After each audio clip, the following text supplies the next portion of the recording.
Bonjour à toutes et à tous. Il me fait plaisir de vous accueillir à la 14e édition de la Fête des semences de Québec. Je suis Mathieu Hodgson, concepteur paysagiste, éditeur du blog jardinierparesseux.com et votre porte-parole de cette année. La fête débute en virtuel du 25 février au 3 mars 2023 pour se terminer en présentiel les 4 et 5 mars 2023. Un événement de cette envergure ne serait pas possible sans trois partenaires majeurs: la Caisse d'économie solidaire Desjardins, le ministère de l'Agriculture, des Pêcheries et de l'Alimentation du Québec, ainsi que la Ville de Québec. Afin de faciliter le déroulement de la séance, nous vous prions de bien vouloir noter vos questions et les poser lors de la période prévue à cet effet à la fin de la conférence. Sans plus tarder, je passe la parole à votre animateur ou animatrice bénévole et je vous souhaite une très belle présentation. Alors, bonjour tout le monde. Soyez les bienvenus à la Fête des semences, un événement organisé par le Réseau d'agriculture urbaine de Québec. Je m'appelle Renaud Blais, je suis bénévole pour l'événement en compagnie de Roxane Plante qui assure la technique. Je vous souhaite la bienvenue à la conférence d'Anthony et Olivier de Crac Bitume sur le compostage et biométhanisation. Bon, voilà. La présentation durera environ 45 minutes, puis nous aurons une période de questions d'environ 10-15 minutes à la fin. Avant de débuter, je vous ai dit que la présentation sera enregistrée. Nous prions de fermer vos caméras. Puis à vous, Olivier et Anthony. Merci Renaud. Je vais commencer par partager mon écran. J'espère que ça fonctionne bien.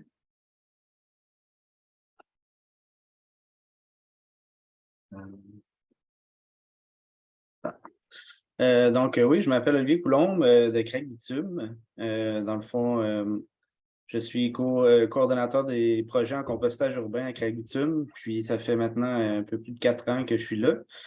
On a développé une certaine expertise dans le compostage, puisque à Crac Bitume, on gère entre autres le réseau de compostage communautaire de la Ville de Québec, puis on accompagne les citoyens dans leurs projets de compostage. Donc, de là, notre expertise sur le sujet. Puis, je suis avec mon collègue Anthony, que je vais laisser se présenter. Oui, moi, c'est Anthony. En fait, là, je suis chargé de projet du compostage communautaire chez Crac Bitume aussi, depuis environ 4 ans également. On pensait faire une présentation là, sur la biométhanisation et les différentes formes de compostage aujourd'hui. Parce que je pense qu'il y a beaucoup de questions et d'incompréhensions à travers la population, là. Ça va être une façon de démêler le tout lors de cette conférence. Absolument, merci. C'est ça, comme j'ai dit, nous, on s'y connaît bien en compost. On n'a pas la prétention de dire qu'on est des spécialistes dans les autres méthodes, mais on a quand même fait une recherche assez exhaustive sur ce qu'on a pu trouver dans la littérature et puis dans différentes sources, finalement. Fait que notre objectif aujourd'hui, finalement, c'est de vous transmettre de l'information la plus neutre et objective possible. Quand même assez technique aussi, donc pour ceux qui veulent mieux comprendre exactement c'est quoi chaque méthode, comment ça fonctionne, c'est le bon endroit. Puis on va aussi vous expliquer un peu les avantages ou les inconvénients aussi qu'on voit à chacune des méthodes.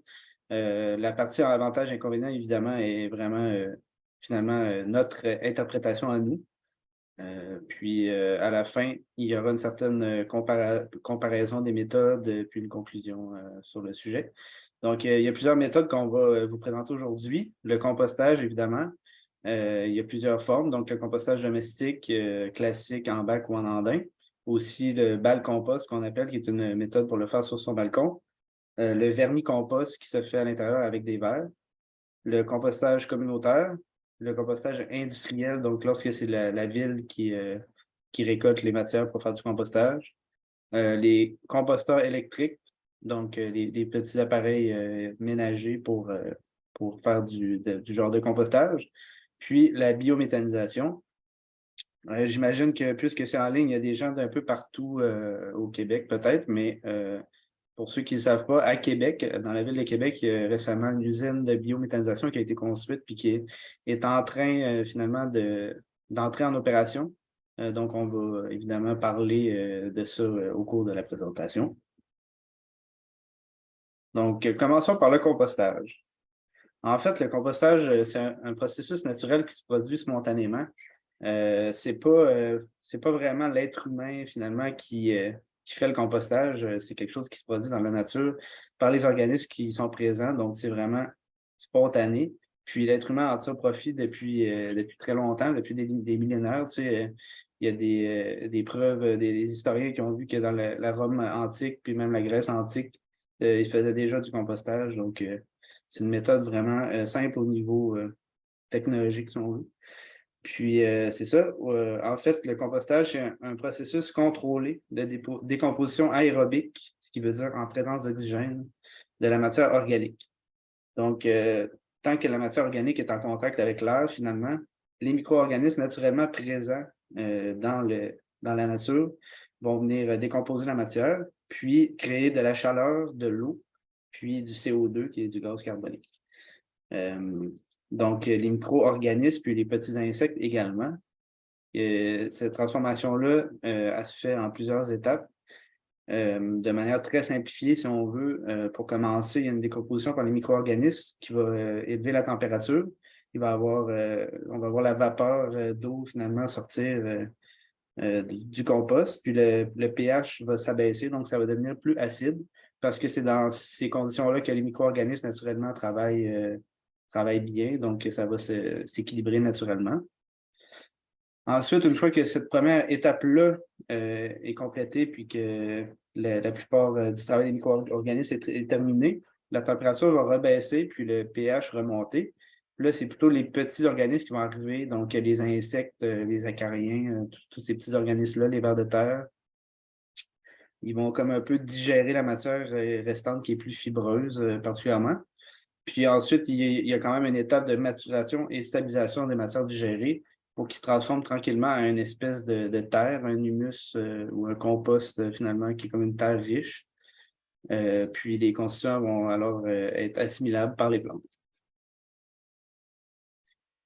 Évidemment, c'est une présentation là, qui présente plusieurs méthodes, puis dans l'objectif de les comparer un peu. Donc, on ne s'éternisera pas beaucoup. Fait que c'est sûr que si vous voulez plus de détails sur comment faire l'une ou l'autre des méthodes, vous pourrez nous contacter par la suite ou trouver des informations un peu partout en ligne.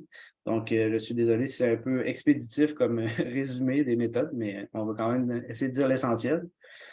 Fait que, donc, voilà, dans le fond, pour faire un bon compostage, la matière organique peut être distinguée en deux catégories.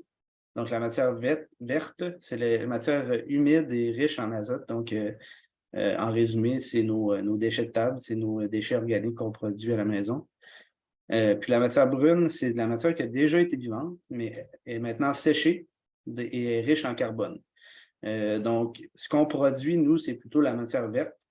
Puis, pour faire un bon compost qui va finalement avoir un processus optimal, autant pour les micro-organismes que pour que ce soit plus rapide, plus optimal, puis qu'il n'y ait pas d'odeur, il faut respecter une recette. Donc, vu qu'on produit le verre, il faut trouver une source de brun, puis l'ajouter au compost. Puis, c'est dans une proportion d'environ 1 verre pour 2 bruns, donc 2 fois plus de matière brune que de matière verte. La matière brune, ça peut être plusieurs choses qu'on a souvent sous la main, comme des feuilles mortes l'automne qu'on peut se garder de côté. Ça peut être de la paille, des plantes séchées, ça peut être de la sciure de bois, du brandsi. Souvent, les ébénistes, ils jettent ça eux parce qu'ils ne savent pas quoi en faire. Donc, c'est une bonne méthode pour en trouver facilement, déjà prête à être utilisée. Ça peut être du papier carton, papier journal, etc.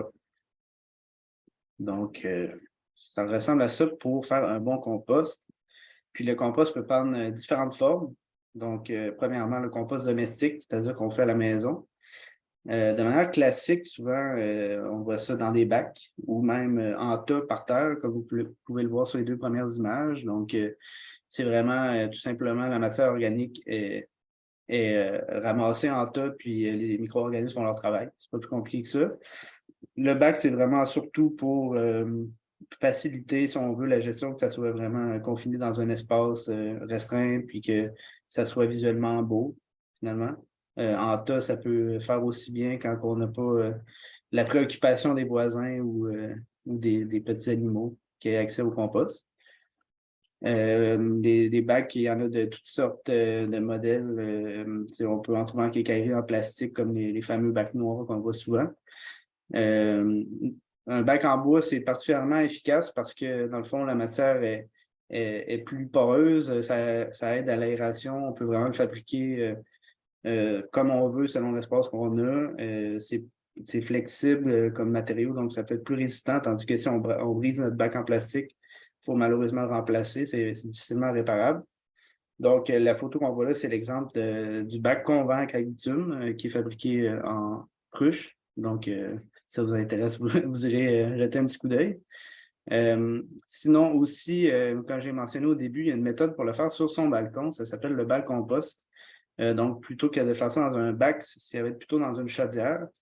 On perce des trous dedans justement pour l'aération, pour que le compost ait accès à l'air, parce que vu que la réaction est aérobique, c'est important que le compost ait accès à l'air pour incorporer l'oxygène. Donc, je ne l'avais pas mentionné, mais en plus de la bonne recette, c'est très important de bien brasser le compost.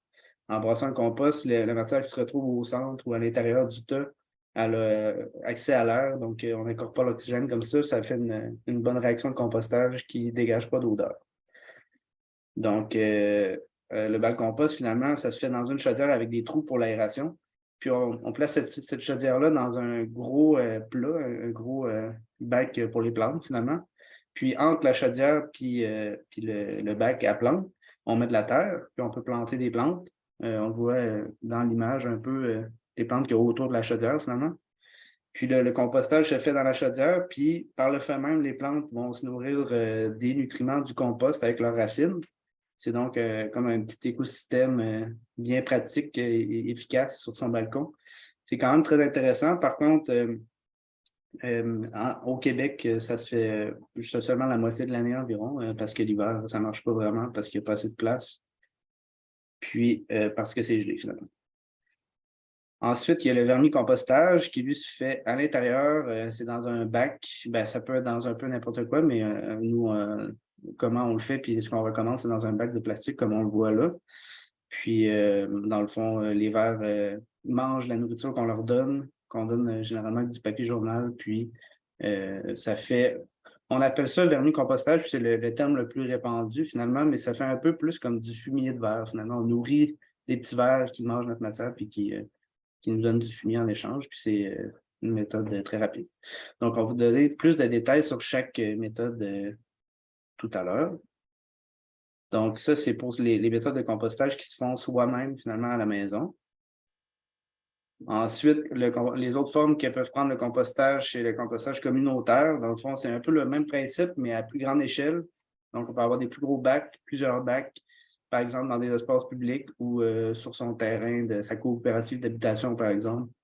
Puis là, les gens font tout le processus et les tâches à faire ensemble. Donc, ils peuvent se séparer les tâches, puis faire ça de manière commune. Puis finalement, le compostage industriel, ben là, c'est quand la municipalité récolte les matières, par exemple, dans le fameux bac brun. Puis ensuite, vont faire ça de manière centralisée, là, en très grand volume, sur des plateformes de compostage industriel.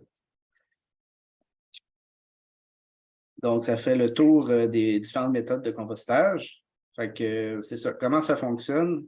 On va commencer par le compostage domestique et communautaire. Donc, il faut savoir quoi mettre et quoi ne pas mettre.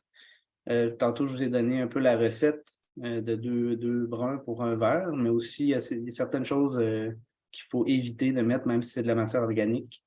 Par exemple, la viande, les os, les produits laitiers, les matières très grasses ou l'huile.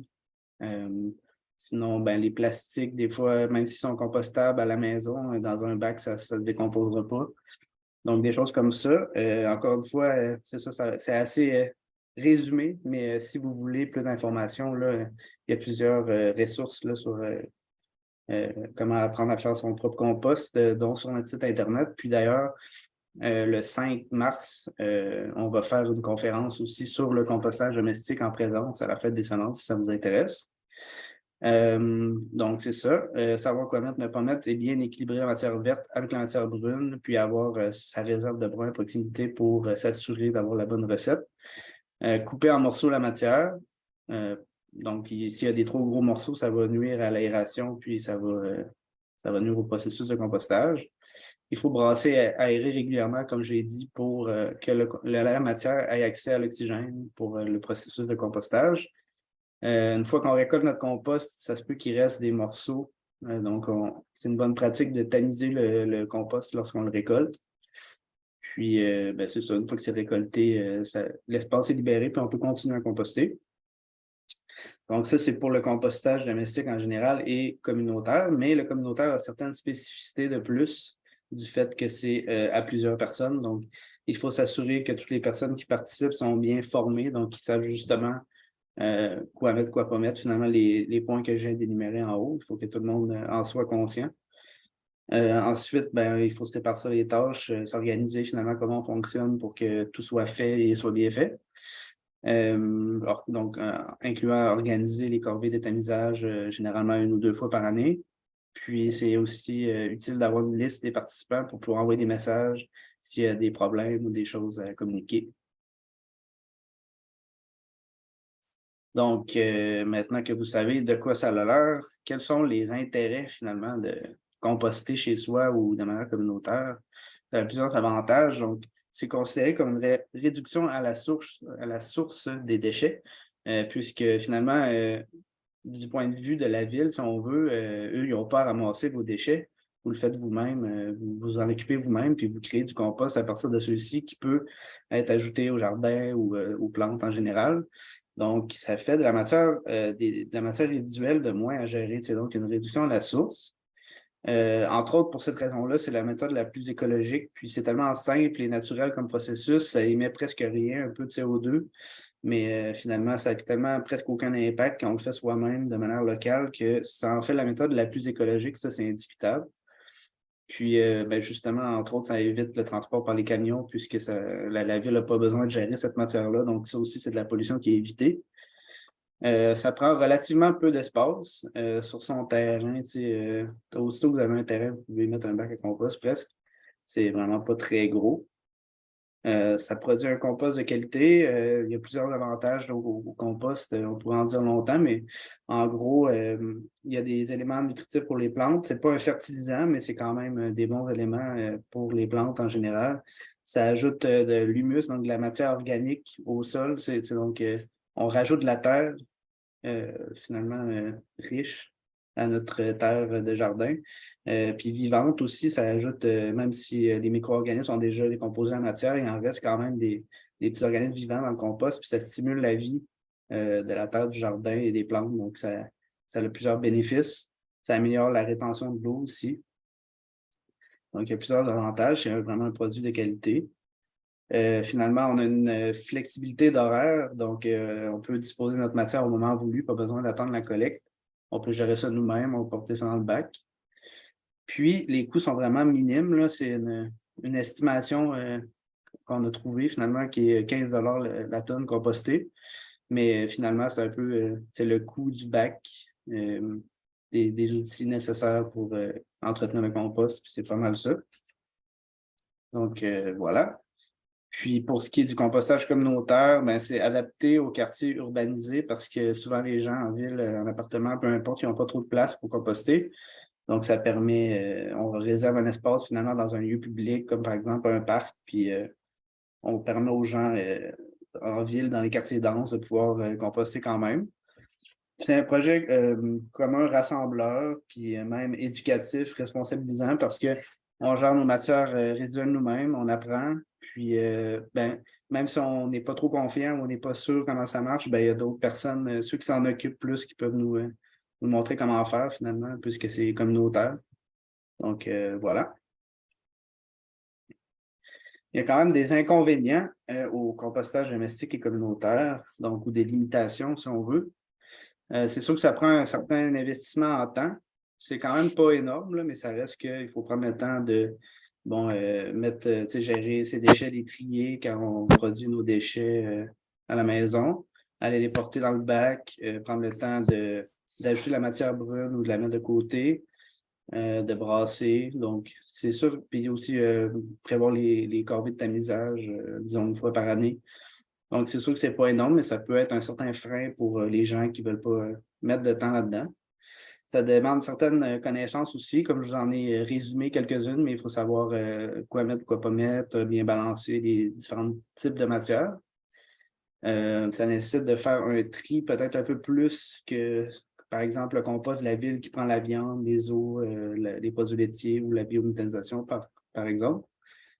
Ça nécessite de se prévoir un peu d'avance, de se garder une réserve de matière brune à proximité, d'avoir un petit espace sur son terrain dédié à ça, puis investir un peu dans de l'équipement, donc avoir son composteur qui est le bac à compost, peut-être généralement, disons, une fourche, il y a un aérateur à compost pour brasser, une bâche, un tamis qui se fabrique bien soi-même, des choses comme ça pour récolter le compost. Puis pour ce qui est du compostage communautaire, ses limitations, en fait, c'est qu'il faut quand même gérer au minimum le projet, là, des participants et le matériel, parce que s'il n'y a pas de gestion, d'organisation derrière ça, ça peut moins bien fonctionner si les gens font un peu n'importe quoi et ne savent pas trop comment procéder. Donc, ça prend une espèce soit que ce soit un comité ou un employé à la tête de ça qui va gérer un peu le tout. Puis, ça demande aussi de trouver l'espace, que ce soit sur son terrain commun de son habitation ou dans un lieu public.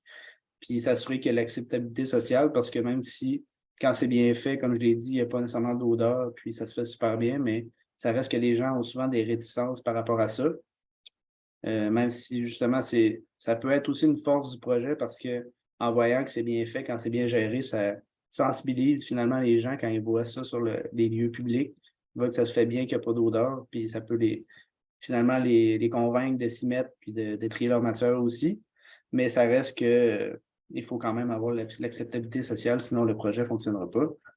Puis, finalement, les coûts sont plus élevés pour l'entretien et la gestion surtout. Donc, on a trouvé environ 450 à 600 $ la tonne, ce qui est beaucoup plus élevé, si je reviens en arrière, qu'environ 15 $ la tonne pour le compostage domestique. Donc, ça s'explique par le fait que généralement, c'est ça, il faut de la gestion, il faut quelqu'un qui s'occupe de, comme je l'ai dit, envoyer des messages aux participants, s'assurer que l'équipement est bien géré, tout ça. Donc, c'est vraiment ça qui explique principalement le coût élevé.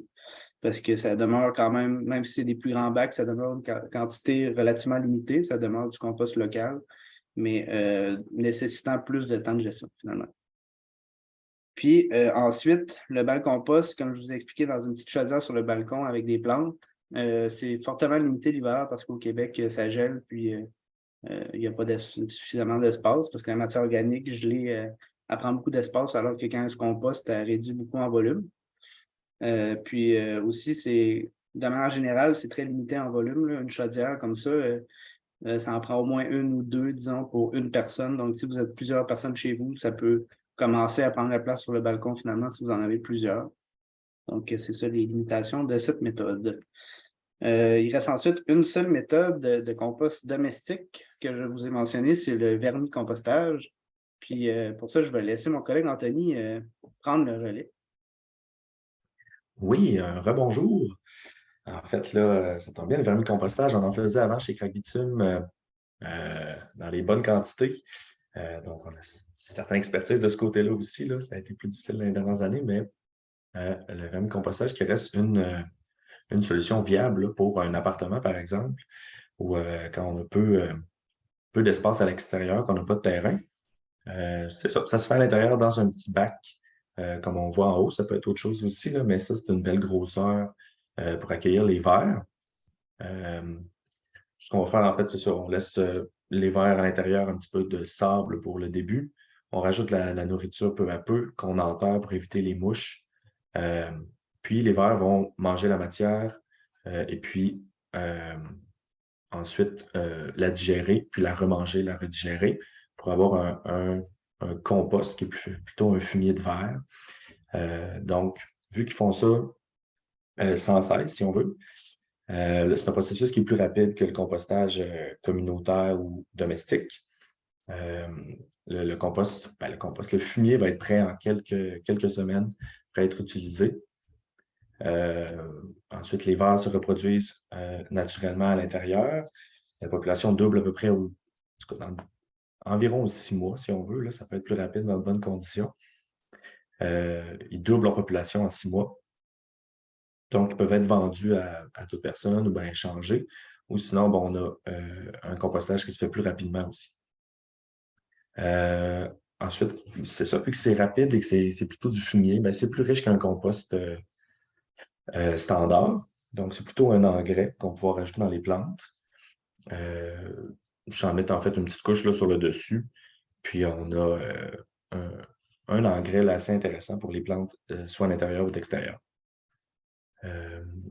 C'est sûr qu'il y a plusieurs inconvénients à l'imitation.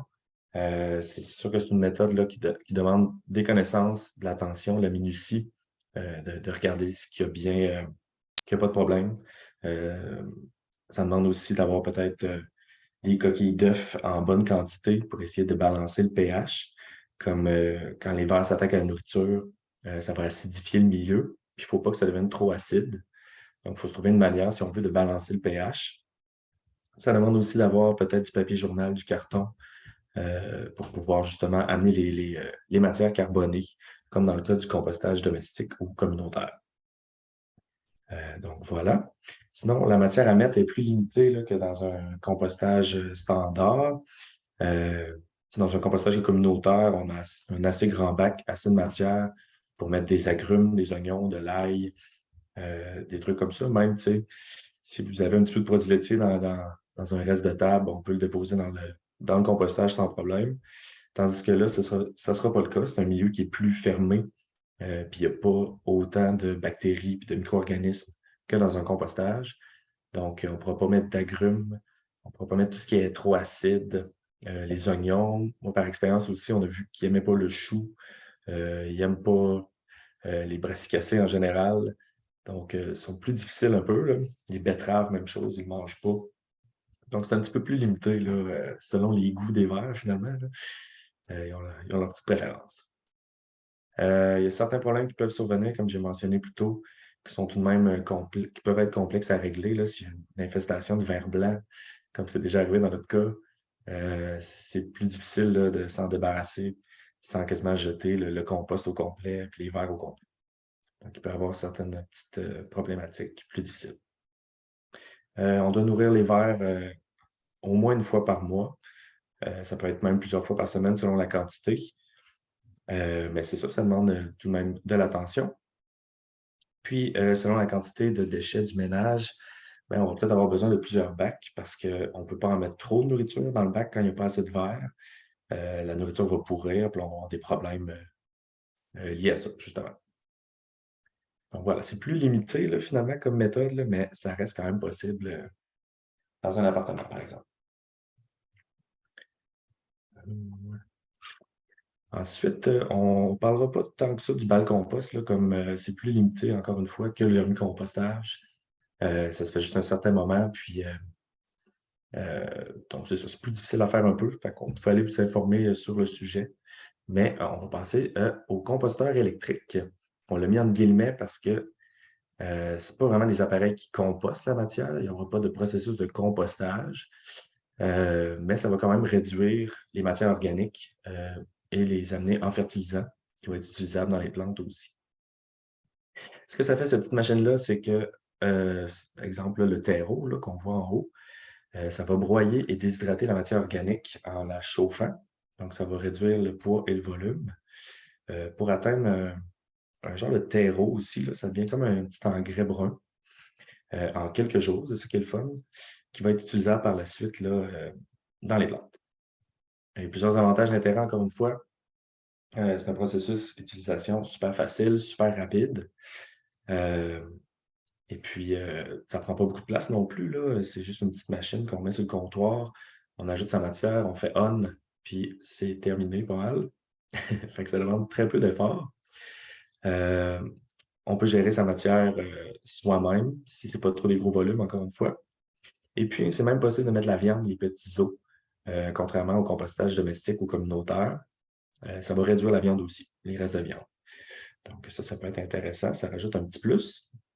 Par contre, on tombe un peu dans la technocratie, donc un peu de fabriquer des bidules, des appareils pour régler des problèmes auxquels il y avait déjà des solutions, tant qu'à nous, là, le compostage qui peut être soit de mettre un tas en arrière à la maison, de bien équilibrer le tout, brasser, puis on a notre façon de gérer nos matières organiques.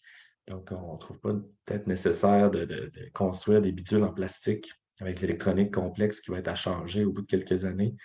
C'est sûr que ça rajoute des déchets là, dans un monde auquel il y en a déjà beaucoup. Ça utilise de l'énergie aussi. Ici au Québec, on est à l'hydroélectricité, fait que c'est peut-être pas une préoccupation pour les Québécois.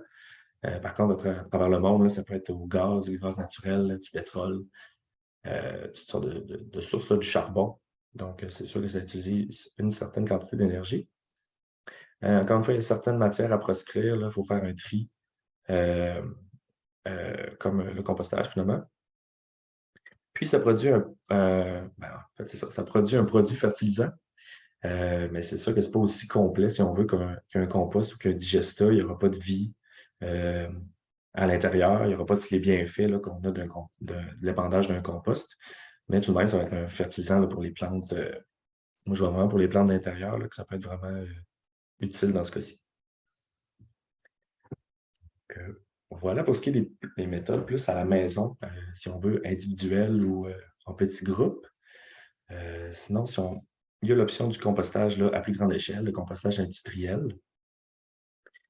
Comme on voit sur l'image, c'est des gigantesques tas qui deviennent très, très chauds.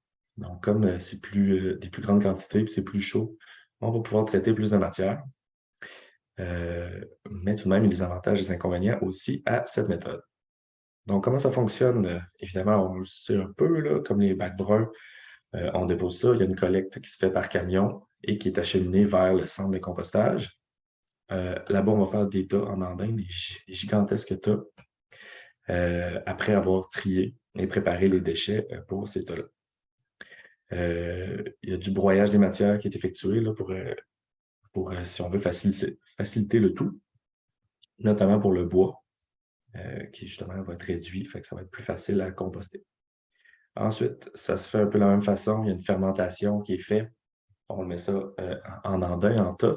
Il y a des retournements, des ventilations, des arrosages pour garder un bon taux d'humidité et un bon taux d'oxygène aussi dans les tas. Comme je disais, il y a des hautes températures qui sont atteintes, ce qui permet justement un compostage efficace, qui permet de détruire les pathogènes, les indésirables. Puis c'est pour ça qu'on peut mettre plus de matières aussi comme la viande, les os, qui vont se décomposer à des matières plus hautes qu'au niveau communautaire ou domestique. Il y a une maturation qui est faite pendant plusieurs mois. C'est au moins 6 mois, comme on veut, comme le compostage traditionnel. Toute forme de compostage, c'est environ 6 mois là, minimum pour avoir un produit intéressant. En plus, il va y avoir le criblage, l'équivalent du tamisage là, au niveau plus petit. Donc, on enlève les gros morceaux, les indésirables, ce qui n'est pas composté pour avoir juste le produit final qui est mature. Il va falloir le stocker, justement pour stabiliser le produit, et puis parce que c'est des énormes quantités. Par le fait même, il va y avoir des analyses qui vont être faites du contenu du compost, savoir le taux de pathogènes, les taux de nutriments, la composition générale. Et puis, pour savoir sur quel marché on peut le vendre, finalement. La plupart du compost, ça va être en vrac, que ça va être vendu à des plus gros, finalement, des agriculteurs en général. Mais sinon, il y a certaines quantités aussi qui vont s'en aller en sac pour le consommateur. C'est plus rare. On voit moins ça, si on veut, en quincaillerie et tout, du compostage de cette façon-là. C'est plutôt en vrac que ça va. Puis ça dépend toujours de la qualité. On va voir plus loin, c'est pas toujours facile d'avoir une bonne qualité. Voilà. Donc, les avantages de cette méthode, il y en a plein encore une fois. Contrairement à tout ce qui a été présenté avant, ça permet de traiter un grand volume de matière. Fait que là, ça peut aller jusqu'à 100 000 tonnes par année pour un site de compostage, qui est quand même énorme. Par exemple, nous, à Craig Bitume, au niveau du compostage communautaire, on fait maximum 70 tonnes par année de compost, de matière compostée. Fait que c'est vraiment un autre niveau. C'est là que ça peut être intéressant là, pour une ville, là, c'est ça, pour la collecte dans une ville, parce que c'est sûr que d'installer des petits bacs communautaires à chaque coin de rue, c'est pas nécessairement possible dans une place super urbanisée. Donc voilà, ça devient plus intéressant. Comme je disais plus tôt, on permet de composter une grande diversité de rebuts. On a des exemples, là, le bois, la viande, les os, les produits laitiers, les plastiques compostables, ce qui ne se dégrade pas à petite échelle. Avec les chaleurs qu'on atteint là, ça va être possible de les déposer. On peut justement composter aussi les boues qui sont produits dans les stations d'épuration des eaux, les déchets organiques des gros producteurs. Fait que, on peut récolter tout ce qui provient des épiceries, des restaurants, les grandes institutions. C'est sûr que les autres aussi vont avoir des gros volumes là, à composter. Par la suite aussi, on peut composter les fumiers, autres rejets agricoles d'élevage. Ça va permettre la stabilisation des matières, ça va permettre de réduire les indésirables dans ces fumiers-là, qui vont être utilisables par la suite aussi. Ça change un peu là, les valeurs agronomiques des fumiers. Ça les rend d'habitude le plus stables, donc plus faciles à utiliser par la suite. Voilà. On a des coûts assez faibles, comme on composte des gigantesques quantités d'environ 70 $ la tonne, ce qui est vraiment moins cher, si on veut, que le compostage communautaire. Environ 200 $ là, selon les sources, en incluant la collecte par camion. Mais tout de même, là, ça permet de composter de grandes quantités pour des coûts un peu moindres. C'est sûr qu'il y a des inconvénients, des limitations aussi. Comme je disais, là, ça prend généralement de 6 mois à 1 an pour faire un processus complet de compostage. Mais la plupart là, des centres de compostage industriels vont réduire ce temps-là le plus possible pour rentabiliser l'espace, vu qu'elle est manquante. Il faut faire des gros tas partout, puis que les gens n'arrêtent pas de manger du jour au lendemain. Donc, pour rentabiliser l'espace, puis rentabiliser les coûts aussi, on essaie de réduire ça le plus possible, ce qui va avoir une influence sur la qualité du produit final. Ça se fait à l'air libre, en quantité énorme, encore une fois. Fait que l'aération est tout de même très difficile dans les tas versus un tas de compost domestique. Ce qui fait en sorte qu'il va y avoir des odeurs qui sont principalement du méthane qui va être dégagé. Puis on va le voir plus tard, là, mais c'est un peu le principe de la biométhanisation. C'est d'utiliser ce méthane-là, de le prendre puis de l'utiliser comme gaz naturel. Donc, ça va être de favoriser le fait que ce n'est pas aéré. Mais dans un processus de compostage, on veut que ce soit aéré le mieux possible parce que ce méthane-là n'est pas capturé, va s'envoler dans l'air. Puis là, on va avoir des déjections, si on veut, de gaz à effet de serre quand même important. On se rappelle que le méthane, là, si on veut, pollue 26 fois environ plus que le CO2. Donc, c'est sûr que ça va être important de minimiser, si on veut, les émanations de méthane. Ça peut même démarrer un feu là, si c'est mal géré ou qu'il y en a beaucoup. Donc, comme je disais un peu plus tôt aussi, le compost, le produit final va être de qualité un peu moins bonne, vu que c'est très difficile à gérer. Selon le récent rapport là, de Recyc Québec sur les récupérations des matières organiques en 2021, il y aurait seulement 6 % de tout le compost qu'on produit de façon industrielle qui serait de qualité optimale selon les normes du gouvernement. C'est sûr qu'il y en a quand même de bonne qualité après, mais sinon, ce serait des qualités moyennes pour la plupart des composts. Donc, c'est quand même à considérer. Ça nécessite beaucoup de camions, donc encore une fois, beaucoup de gaz à effet de serre pour acheminer la matière, assurer son entretien, faire l'aération et le retournement des tas. Donc, ça demande quand même beaucoup de machinerie puis beaucoup de pétrole. Si on veut, à cause de ces raisons-là, les camions, le transport, le retournement, les émanations de méthane, à cause que c'est difficile à brasser, ben, c'est une méthode qui, tout de même, émet beaucoup de pollution. Selon EcoDev, là, qui est une firme de conseil en France, c'est sûr que les chiffres varient toujours d'une place à l'autre puis d'une compost à l'autre, c'est certain. Mais on aurait environ 86,7 kg de CO2 équivalent à la tonne dans un compostage industriel versus 5,3 pour un compostage qui est domestique ou communautaire. Fait que là, c'est sûr oui, on composte plus de matière, mais on émet beaucoup plus de gaz à effet de serre aussi. Donc, il y a des questions à se poser de ce côté-là. Sinon, on arrive au vif du sujet, la biométhanisation. C'est de plus en plus, si on veut, mis en place à travers le Québec. C'est beaucoup mis en place déjà en France aussi, à travers le monde. C'est une façon un peu plus artificielle, si je peux dire, de gérer les matières organiques, mais qui va avoir des résultats tout de même intéressants dans le contexte qu'on est présentement. Donc, la biométhanisation, c'est quoi? C'est un peu le contraire du compostage. C'est un peu contre-intuitif, mais c'est un peu le contraire parce que c'est une digestion qui va se faire sans aucun oxygène, donc anaérobique. Si on a une petite définition ici, procédé de dégradation de la matière organique putrescible se déroulant en absence d'oxygène par l'action de différents micro-organismes. Ces micro-organismes-là, ça va être différent que dans le compostage. Ça va être des micro-organismes qui sont méthanogènes. Donc, vraiment, quand il n'y a pas d'oxygène dans un endroit, dans un environnement, ces bactéries-là vont embarquer, puis ça va donner un autre résultat, ça va émettre d'autres choses aussi.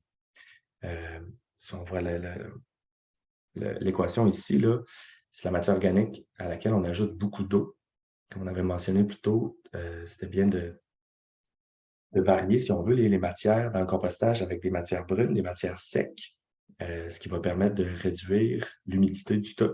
C'est important d'avoir une humidité dans le compostage, mais pas trop, parce que justement, il va y avoir émanation de méthane. Puis là, le but, c'est ça ici. Donc, on prend les matières organiques, puis on met énormément d'eau pour être sûr qu'il n'y ait pas d'échange d'oxygène. Donc, si on veut, ils sont comme étouffés, les matières. Ces micro-organismes-là, méthanogènes, vont les dégrader, ce qui va produire un digestat, qui est un peu la même chose pas la même chose, mais qui est un peu comparable au compost. C'est comme les matières organiques non digérées. Il va y avoir des propriétés qui ressemblent vraiment au compost.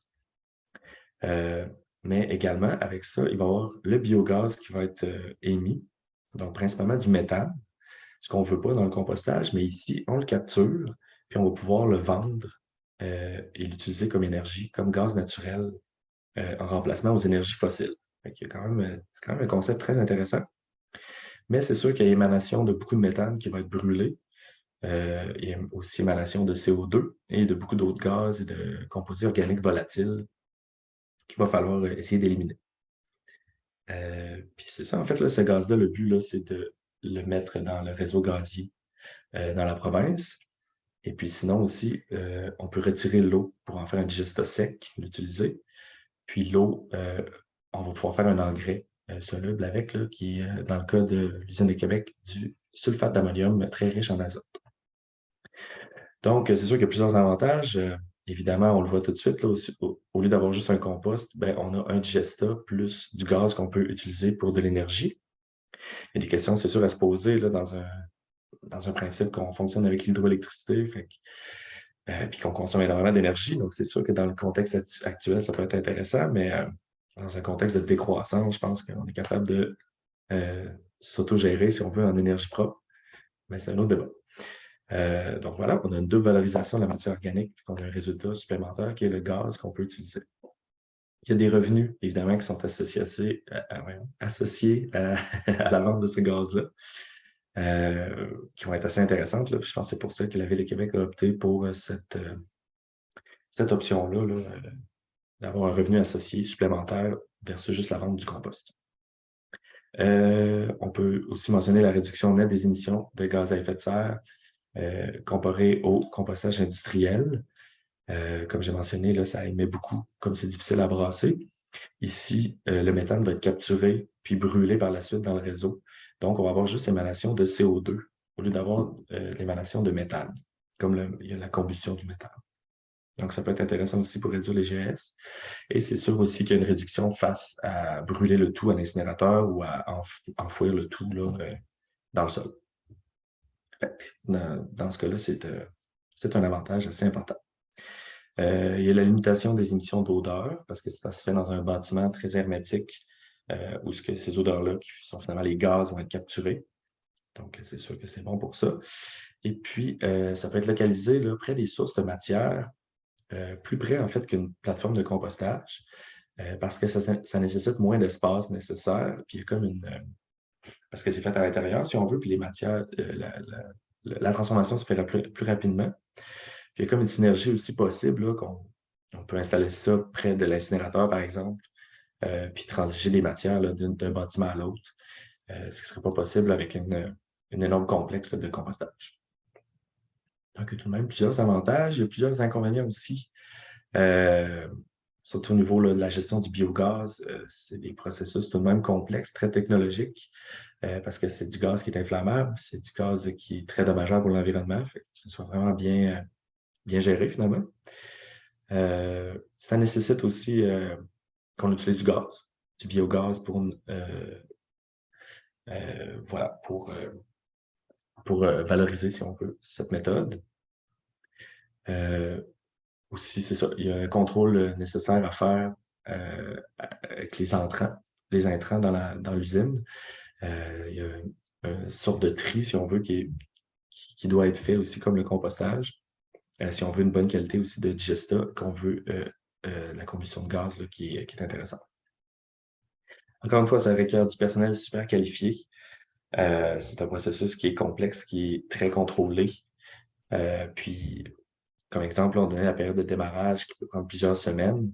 Il faut qu'il y ait les bactéries nécessaires, il faut qu'il y ait assez de matière en place là, pour faire le tout. Et puis, ça nécessite aussi un apport constant de matière, donc on ne peut pas prendre de pause en biométhanisation versus un compost. La collecte non plus n'est pas nécessairement constante, mais si on veut que les bactéries restent et que la réaction se fasse de façon adéquate, il faut toujours ajouter de la matière. Donc, ça peut être un enjeu s'il y a un bris ou s'il y a quoi que ce soit, là, comme présentement à Québec, là, ça a été retardé justement parce qu'il y avait un petit problème. Donc, on ne peut pas garder les matières, il faut les transférer ailleurs, à Rivière-du-Loup dans le cas d'ici présent. Donc, c'est un processus qui est vraiment plus compliqué, là, si on veut, que le compostage, sous toutes ses formes. Je vais juste arrêter un petit instant, Anthony. Oui. Je pense qu'il reste seulement 10 minutes, donc on s'est un peu étiré dans notre présentation. On a beaucoup de choses à dire. Mais je pense qu'on pourrait peut-être rapidement passer à finalement la comparaison entre les différentes méthodes, puis prendre des questions pour avoir le temps au moins de prendre quelques questions. Je sais pas ce que tu en penses. Oui, c'est parfait. Parfait. Oui, je vous confirme, il nous reste 10 minutes, puis incluant la période des questions. Ça fait que si vous voulez ramasser votre conclusion, merci. Parfait. Dans le fond, on avait prévu faire une espèce de comparaison entre les différentes méthodes pour savoir si vous demandez qu'est-ce que vous devriez faire, pourquoi vous devriez opter. On va essayer de vous donner des petits conseils. Donc, très rapidement, à quel point ça demande des efforts, cette méthode-là, pour vous, à quel point c'est bon pour l'environnement, à quel point c'est un processus complexe, donc technologique, qui va avoir des chances d'avoir des complications, finalement. À quel point vous apprenez, puis c'est éducatif pour la personne qui l'a fait, le volume que ça peut traiter, puis finalement, à quel point le produit final est de qualité, puis est un bon produit. Donc, on a fait un tableau. C'est sûr qu'on va passer assez rapidement, malheureusement, mais on peut quand même sortir l'essentiel de tout ça. Tu me compléteras, Anthony, gêne-toi surtout pas. Mais c'est des méthodes plus personnelles, disons, comme le compostage domestique, communautaire, même le petit composteur électrique. Finalement, ça peut demander un peu plus d'effort parce que ici, dans ce tableau, les plus, dans le fond, plus il y a de plus, mieux c'est. Les plus, c'est une bonne note, finalement.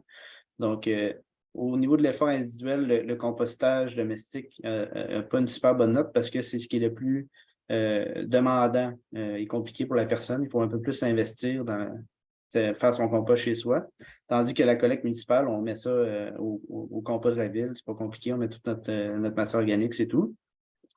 Puis c'est ça, les méthodes personnelles près des plus petits volumes, mais ils font des bons produits, c'est bon pour apprendre, puis c'est simple et bon pour l'environnement, en résumé, là. Donc, pour les gens, par exemple, qui ont l'espace, faire le compostage domestique, c'est sûr que c'est assez reconnu là, que c'est la première méthode encouragée si vous avez l'envie de mettre l'effort finalement, parce que c'est dur d'être mieux pour l'environnement puis pour avoir un bon produit, un compost de qualité.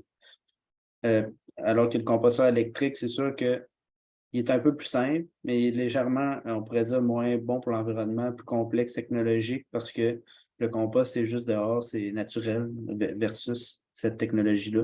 Puis le produit est un petit peu moins bon, vu que c'est vraiment de la matière déshydratée, qui peut quand même être utilisée comme fertilisant, mais un petit peu moins bon que le compost. Puis peut-être, Anthony, tu peux prendre le relais pour les méthodes municipales comme industrielles et biométhanisation. Oui, on voit vraiment une tendance, là, si on veut, avec les autres méthodes. C'est sûr que ce qui demande le moins d'efforts, c'est que c'est fait en gros. Donc, comme on l'a vu, là, c'est sûr que pour l'environnement, c'est les méthodes les plus dommageables, les plus complexes également au niveau technologique ou au niveau de la méthode à faire, si on veut. Côté apprentissage, ben, on laisse toute l'industrie ou la ville faire le tout. Donc, on n'apprend pas grand-chose. On fait juste mettre nos matières à la poubelle et puis, si on veut, l'industrie s'occupe de ça. Par contre, on peut composter ou réutiliser des grandes quantités de matière. Puis le produit va être quand même d'une bonne qualité. On peut produire des produits connexes également. Mais c'est sûr que, comme on l'a mentionné, là, c'est plus difficile à faire. Donc, la qualité va être un peu moins bonne qu'un compostage à petite échelle. Donc, voilà, je pense qu'on ne s'éternisera pas plus que ça. Ça fait pas mal le tour. Puis ça, on voulait quand même dire très rapidement s'il y a des gens de la Ville de Québec, vu que l'usine de biométhanisation est nouvelle, que c'est ça, si vous avez quand même l'envie de donner l'effort, l'énergie, puis que vous voulez avoir votre compost pour le jardin, ça demeure quand même probablement mieux de composter. Fait que à vous de voir si vous voulez vous lancer là-dedans. Mais ça reste que l'usine de biométhanisation est quand même une méthode de valorisation à grande échelle, très simple pour vous. Vous mettez votre matière dans le petit sac, puis c'est géré par la ville. Puis vous pouvez quand même pas vous sentir mal et adopter pour ça. Puis c'est quand même un plus pour l'environnement versus de l'envoyer seulement à l'incinérateur. Donc, je pense qu'on va s'arrêter là, puis on pourrait prendre les questions. Bon, alors, oui, j'ai une bonne série de questions. Je vous invite, Olivier et Antonin, merci beaucoup pour votre présentation. Je vous invite à avoir des réponses synthétiques. Parfait. Oui. Alors, première question. Agrumes dans le compost, bon ou à proscrire? On peut y aller chacun notre tour. Je vais commencer. Anthony l'a un petit peu mentionné tantôt, mais c'est pas une quantité assez grande pour que ça dérange finalement, à moins que vous mettiez uniquement des agrumes, il pourrait avoir des problèmes. Mais sinon, là, le pH s'équilibre assez bien naturellement. Il y a seulement dans le vermicompost qu'il faut faire plus attention. Ouais. Prochaine question. J'aimerais avoir une liste exhaustive de toutes les matières brunes possibles. Oui, sans problème. Si ça vous intéresse, là, il est là dans un guide sur notre site internet, crackbitume.org. Mais sinon, là, c'est tout ce qui est végétal qui va être mort. Fait que, tu sais, tout ce qu'on veut, paille, branches, brins de scie, feuilles mortes. Papier, carton. Et papier, carton, exactement. Mm-hmm. Ça ressemble pas mal à ça, là, mais il faut aller voir sur notre site ou sinon nous écrire. Je vais pouvoir t'envoyer ça. Merci. Le compost domestique devenu terre devient-il inutilisable s'il reste 1 à 2 ans dans le bac de plastique? Non, je ne penserais pas que le plastique contamine le compost. Les produits sont quand même faits pour ça, avec un plastique assez qui ne se dégrade pas trop finalement. Là. Il est fait pour être à l'extérieur. Puis c'est sûr que c'est mieux peut-être de le récolter si vous avez le temps, puis de le mettre soit dans des sacs. On réutilise des sacs de terre ou de terreau pour mettre le compost, ou simplement l'entreposer à quelque part, même si ce n'est pas dans des sacs. Mais même s'il reste dans votre composteur, il n'y a pas de problème. Là. Même si ça se peut que les nutriments soient légèrement lessivés, si la pluie s'infiltre, tout ça, qui va être un petit peu moins riche, si on veut, mais c'est vraiment pas grave. Là. Bon, prochaine question. J'utilise du brin de scie comme litière pour mes poules. Est-ce que je peux mettre la litière souillée directement dans mon compost comme matière brune? Et combien de temps pour que le compost soit prêt pour l'utilisation au jardin?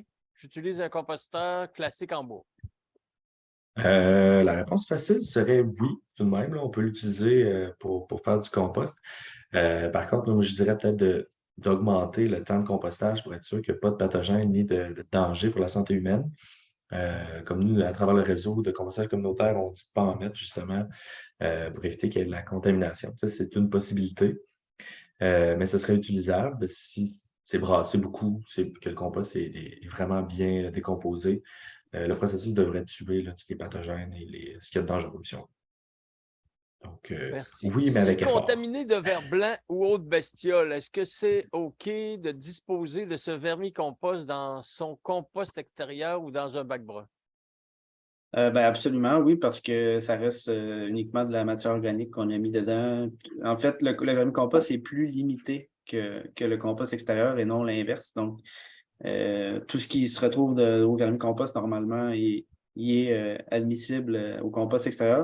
Puis les petits vers, en fait, ils vont juste quand même contribuer à la décomposition, même à l'extérieur. Même si c'est des vers blancs, si on ne le veut pas à l'intérieur dans son bac, parce que ça peut devenir problématique, mais à l'extérieur, ils font partie de la nature quand même, puis c'est des êtres qui décomposent la matière, donc il n'y a pas de problème. Pourquoi tamiser le compost? Les noyaux de pêche d'avocat ne vont pas continuer de se dégrader dans le jardin. Effectivement, à long terme, là, il finirait par se dégrader. Ce qu'on fait, nous autres, c'est tamiser le compost pour enlever ce qui est le moins décomposé, puis le remettre en compostage pour continuer le compostage de la matière en question. Ça va permettre là, justement de rendre les nutriments plus disponibles là, pour les plantes. Donc, idéalement, les remettre dans le compost pour continuer le processus. Mais sinon, ce n'est pas nuisible là, nécessairement d'avoir des noyaux dans le jardin. Il n'y a pas de danger avec ça. Bon. Et qui utilise le substrat de la biométhanisation? Ben, ça, c'est une bonne question. Puis, en fait, c'est sûr que ça dépend de chacune des usines, finalement. On peut prendre l'exemple de Québec, c'est tout nouveau. Ils savent qu'ils vont produire du digesta. Le digesta va, entre autres, en fait, toute la matière qui est biométhanisée va inclure les boues municipales, donc les égouts. Puis il y a des documentaires qui sont sortis récemment montrant qu'il peut y avoir des problèmes liés aux contaminations finalement lorsqu'on utilise cette matière-là. Donc, c'est encore tout nouveau, tout récent comme produit puis comme procédé. Fait que c'est dur à répondre. Puis souvent, ben, leur projet, c'est de le vendre aux agriculteurs pour que ça soit épandu dans les champs. Mais de plus en plus, on se questionne un peu sur le réalisme de tout ça à long terme. Fait que c'est quand même une question assez complexe, je dirais. Je sais pas si Anthony, tu veux compléter. Mais je sais qu'ici, là, on voulait l'utiliser dans les plates-bandes, beaucoup dans les sites de restauration, parce qu'on voulait que justement qu'il y ait de la restauration végétale là, d'un sol qui serait contaminé, par exemple. Donc, pour aider à faire pousser le tout. Mais c'est ça, là, je sais que justement, là, le ministre de l'Environnement vient de vouloir faire passer une nouvelle loi là, considérant les contaminants internels qui se retrouvent dans le digesta quand on utilise des boues municipales, comme c'est le cas de l'usine de Québec. Donc, j'ai l'impression que ça va changer dans les prochaines semaines. Si le temps est presque écoulé, j'ai une dernière question qui est substantielle. Les Zamboni de la ville et d'ailleurs aussi fonctionnent au propane comme les camions. Pourquoi produire du méthane et le brûler comme à Rimouski plutôt que de le transformer en propane? Un beau gaspillage à 500 km, c'est gaspiller le fait que la ville veut brûler les digestats après les avoir asséchés, encore un gaspillage de ressources. Bon, c'est plus un commentaire qu'une question, j'ai l'impression. Mais voulez-vous ajouter quelque chose sur ce? Bon. Ben, tu sais, effectivement, comme on a mentionné en faisant les comparatifs, c'est sûr que les méthodes à grande échelle ne sont jamais idéales pour l'environnement. Il faut faire des concessions, des sacrifices selon la méthode qu'on choisit. Il y a des plus, des moins tout le temps.